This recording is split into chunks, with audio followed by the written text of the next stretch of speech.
Well, here's another YouTube by Michael Roy Turney. It seems that Sarah lied again, so did Peacock, and of course NBC, who's their word is just completely useless. Even their promise again to provide me a copy of this program. Which they actually put that in writing. And obviously, with all their power and government support, they can't be held accountable for any kind of things at all. Maybe Fox is right. They are government owned or at least controlled. I know in reference to this, it's all fake. So, but once again, I didn't watch this latest program on Peacock pertaining to family secrets, I guess is what they're calling it now, which again, there's nothing new that's been revealed. I did see that Sarah put out at least the verbiage and the audio of the meeting we had with Peacock. But she certainly didn't air it on the show.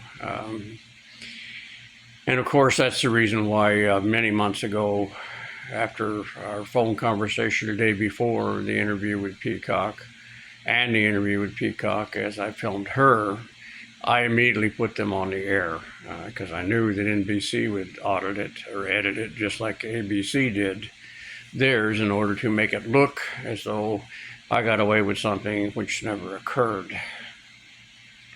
Well, regardless, it's been a while since I've made one of these because, my life has been pretty much all destroyed, my reputation destroyed, so it really doesn't matter. I guess to me, I would like to clear my name because I certainly didn't do any of these things. But this is what can happen when media is controlled by government and politics are so vicious that the Department of Justice is weaponized even against citizens like me, nobody, just because of past things they did, like me exposing labor racketeering when they were building the Palo Verde nuclear power plant.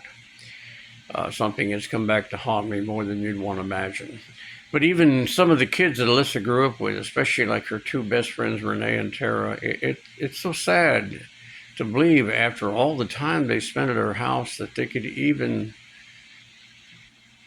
think about believing such a horrible thing about someone that once one of them even said I was like an uncle to them. And helping these kids is whenever they had problems, if nothing else, just to have a shoulder they could cry on. But this motivation of my daughter Sarah proves that she's so dogmatic like me to hang on to things. But folks, she's hanging on to her hatred towards me and blame because her mother, at the age of 34, died from terminal cancer, which I did everything I could to prevent. But she said that in a Starbucks interview, that she blamed me for the loss of her mother and her sister. Her sister ran away. She left a note, which again, a lot of it didn't make sense to me either.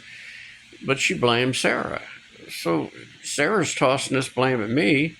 But in the meantime, Sarah, according to rumors I heard in the family, which I hate rumors, she's making six figures. She's got a career, and she's doing well. It must be in a slump if they want to run another show using deceit, telling me that this is about the Arizona being the corridor for human trafficking and sex slave, which has always been a weak spot with me to get me to talk because I despise that kind of reputation for the state I was born in, and have tried my best to get those who have the power to at least investigate it. But I think anyone who paid any attention to the 2021 and 3-year investigation by the Department of Justice about how brutal and corrupt the Phoenix PD is surely should have noticed how much was covered up and how much secret government literally told all the news media, those who were trying to investigate, to kiss off. We're not going to give you certain information, which is, again, typical of Phoenix PD, as Don Bowles tried to tell us all and was assassinated for which the PPD went in and took all of his records and destroyed it to interfere with the Department of Justice investigation. Just one of so many, too many, by any major police department. And what would you expect from a very corrupt police department with an inner police and someone who was so negative towards civil and constitutional rights, they created the Miranda decision. I mean, that's insane. But not many states can claim what Arizona does. First governor ever impeached. Associated Press reporter blown up in broad daylight. These are things you really don't want to brag about. But this is Arizona. It's all over that border, always has been. And you can't stop that. They're going to keep it wide open no matter who it has to destroy. But anyway, it's sad, but I can tell you this much. It's the same hateful superstition, gossip, lies, innuendos, and rumors that actually had me put in prison for some 13 years, which is more than I would have been sentenced if convicted of a murder true case, which had no body and no crime scene. But this is what tyranny and corrupt government can do, and using the Department of Justice, who uses Phoenix PD, and they had a task force with all these people on it, including county and state, and the National Center for Missing Exploited Children's private investigator, just to get one guy. But yet they couldn't find enough evidence to support a good and reasonable judge to determine that there was sufficient substantial evidence to send to a jury so I could be judged. I mean, these are the facts, but again, Americans are not supposed to let the media or the government tell them how or what to think. And I asked myself, what in the hell's going on? Is this really final days of the great America, who was the greatest experiment in humanity in modern days ever put together, especially when our founding fathers added the Bill of Rights to our Constitution, foreseeing possibly to try and prevent tyrannical government by making these inalienable, godly endowed rights, which are compromised on a regular basis. My case is a great example. You have to get thrown in jail with unaffordable bail, and you have to prove your innocence and wait years and years to be exonerated.